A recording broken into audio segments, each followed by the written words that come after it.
Assalamualaikum warahmatullahi wabarakatuh. Perkenalkan, nama saya Jordan Timothy Purba, mahasiswa KKN PPM UGM 2020, tepatnya di unit YO 169 di Imogiri, Bantul, tepatnya berada di Desa Wukir Sari. Pada kesempatan kali ini, saya akan membuat video tentang cara pembuatan pupuk organik cair, khususnya dengan menggunakan limbah air beras. Jadi maksudnya yang saya maksud ini, kita memanfaatkan bekas cucian air beras yang kita pakai di rumah tangga biasanya untuk makan, itu sisa air berasnya itu kita tidak buang, tapi kita manfaatkan untuk membuat pupuk organik cair. Mari kita simak video berikut. Yang pertama, alat dan bahan yang kita perlukan. Pertama, kita ada limbah bekas cucian air beras. Nah, ini kebetulan ibu saya kan sedang memasak nasi. Ini bisa kita manfaatkan nih, air berasnya nih, jangan dibuang dulu. Nah, lalu kita juga memerlukan gula merah. Lalu kita juga memerlukan ini M4 yang untuk untuk tanaman nih ya. Ini bisa dibeli di toko yang menjual pertanian ya, toko pertanian terdekat. Lalu sini kita membutuhkan jirigen juga. Jirigen di sini saya menggunakan yang ukurannya 4 liter. Nah, baru kita akan masuk ke tahap pembuatannya. Nah, untuk tahap yang pertama, air cucian beras ini yang biasanya kita dimanfaatkan untuk memasak nasi ini, airnya jangan dibuang terlebih dahulu, tapi kita manfaatkan. Nah, di sini air ini akan kita masukkan ke jirigen. Usahakan air berasnya saja ya, airnya saja.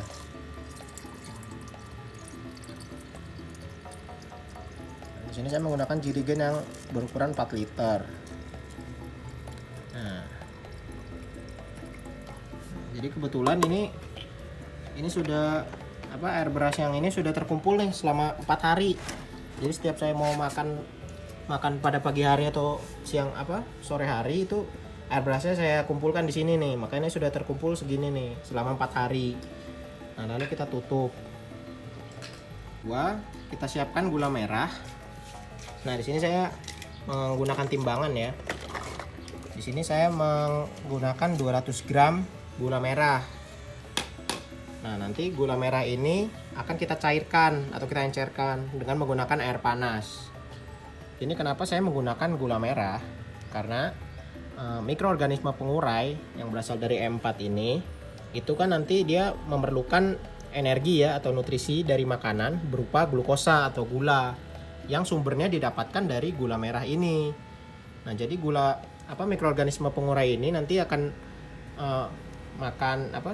memperoleh nutrisi dari gula merah, sehingga nantinya dia berkembang biak nih nanti kan kita masukkan M4 ini ke dalam air beras, sehingga nantinya dia berkembang biak dan menguraikan sisa-sisa air beras tersebut dengan endapan-endapan yang ada di bawahnya seperti ini.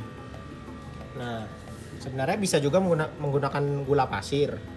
Namun gula pasir ini kan dia pembuatannya dari pabrik ya. Jadi gula pasirnya kan pastinya sudah ada tambahan zat-zat kimia tertentu ya kan. Nah, yang ditakutkan nanti si bakteri tersebut tidak cocok dengan zat-zat kimia tersebut. Makanya di sini saya menggunakan gula merah yang lumayan alami pembuatannya. Masukkan.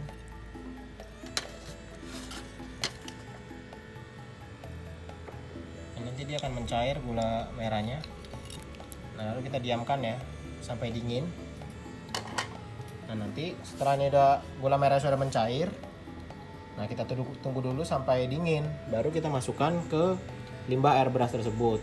Karena bakteri-bakteri atau mikroorganisme ini sangat sensitif dengan suhu panas. Jadi kalau kita langsung masukkan nanti gula cair yang masih panas, tentunya mikroorganisme yang ada di dalamnya akan mati. Jadi di sini kita tunggu sampai dingin dulu ya, sampai dia juga cair. Nah, baru kita hancurkan, kita haluskan biar dia lebih mudah untuk mencair gula merahnya. Kita bisa aduk atau kita tekan-tekan sampai hancur.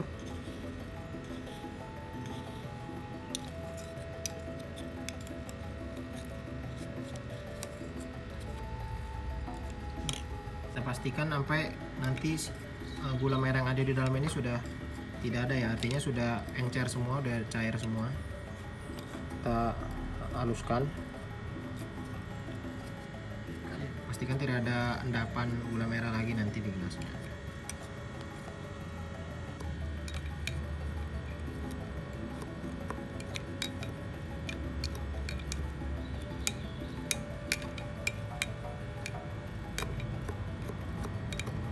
Sampai merata.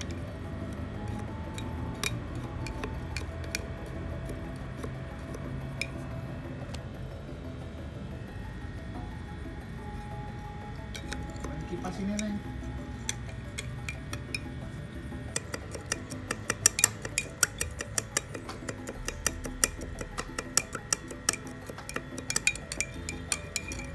Bisa lihat nih ya, udah mulai cair, tapi masih ada endapan-endapan sedikit di bawah.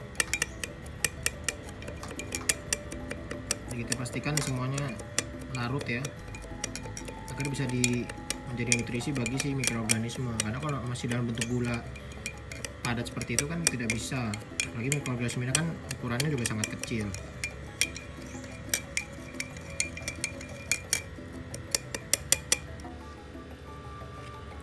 Ini kita masukkan ya yang sudah dingin tadi dalam dirigen yang berisi bekas cucian air beras. Kita masukkan semuanya.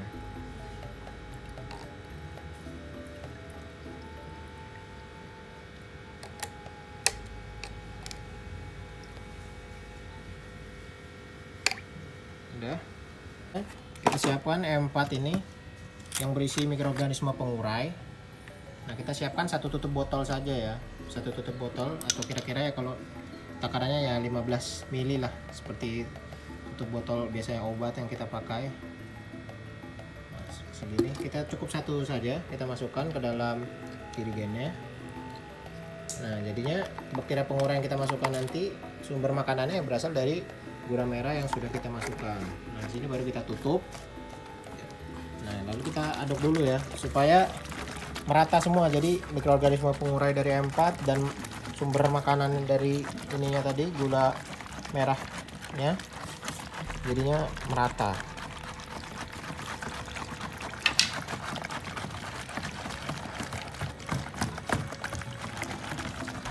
Kita aduk nih rata, kita tunggulah selama seminggu. Ini usahakan jerigennya ini tidak penuh ya, biar sebagai ada tempat sisa untuk gas-gas fermentasi. Jadi selama kita diamkan selama 7 hari ini, setiap harinya kita harus buka agar gas-gas fermentasinya keluar. Sebentar saja. Nah, baru sudah kita tutup lagi. Ini kita lakukan setiap sehari sekali selama 7 hari tersebut. Nah, ini kira-kira kan masih bau busuk nih ya. Nah, baru kita tunggu selama 1 minggu. Dan saya melakukan percobaan sebelumnya nih, ini ada yang contoh sudah jadinya nih, sudah didiamkan selama seminggu. Sedangkan yang ini yang baru kita buat. Nah, cara untuk mengetahui bahwa pupuk organik ini berhasil dengan cara kita buka tutupnya. Nah, lalu kita cium baunya. Nanti akan tercium seperti bau-bau tape. Artinya kalau baunya seperti bau tape, artinya pupuk organik cair ini berhasil. Karena fermentasi yang ada di dalamnya berjalan secara sempurna. Nah, ini juga contohnya kita bisa lihat nih, ada kayak jamur-jamur gitu ya di atasnya nih. Nah, ini contoh yang sudah berhasil. Sedangkan yang belum berhasil, ini dia masih, kalau kita buka masih bau busuk, berbau busuk, sangat menyengat. Seperti itu. Cair yang sudah tadi seminggu ini bisa langsung kita pakai nih, yang sudah berbau tape tadi. Dengan cara kita masukkan ke ini. Di sini saya menggunakan air kolam ya. Karena di air kolam itu kan terdapat banyak partikel atau senyawa juga. Nantinya akan diuraikan oleh si pupuk organik cair ini agar menjadi unsur hara. Nah, kebetulan saya di sini memiliki tanaman cabai nih, teman-teman. Nah, tanaman cabai ini ada 2 jenis. Yang pertama di sini nih, yang di dalam pot, yang berada di dalam pot ini tanaman cabai yang tidak menggunakan pupuk organik cair. Sementara yang di tanah ini kita bisa lihat tinggi-tinggi, ini menggunakan pupuk organik cair.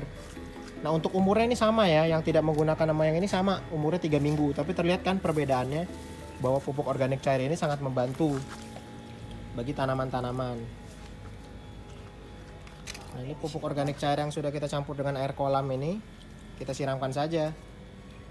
Kita bisa lihat kan hasilnya berbeda yang di dalam pot. Ini padahal ini umurnya sama ya, 3 minggu. Namun kita bisa lihat yang tanaman cabai yang menggunakan pupuk organik cair itu cenderung lebih tinggi atau lebih subur tumbuhnya. Daunnya segar. Nah, daunnya juga segar tuh dikarenakan tanah ini kan jadi lebih kaya akan unsur hara Uraikan. karena sudah diuraikan oleh si pupuk organik cair. Jadi sebenarnya menggunakan air biasa juga bisa, namun di sini saya menggunakan air kolam ya. Mungkin untuk para masyarakat warga desa Bukisari bisa menggunakan air kolam dari yang kolam lele tersebut. Karena biasanya kan di air kolam tersebut kan sudah banyak partikel-partikel atau senyawa-senyawa ya kan.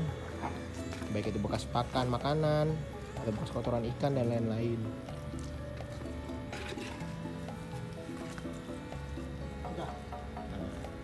Mungkin cukup sekian dari video pembuatan pupuk organik cair. Selebihnya mohon maaf.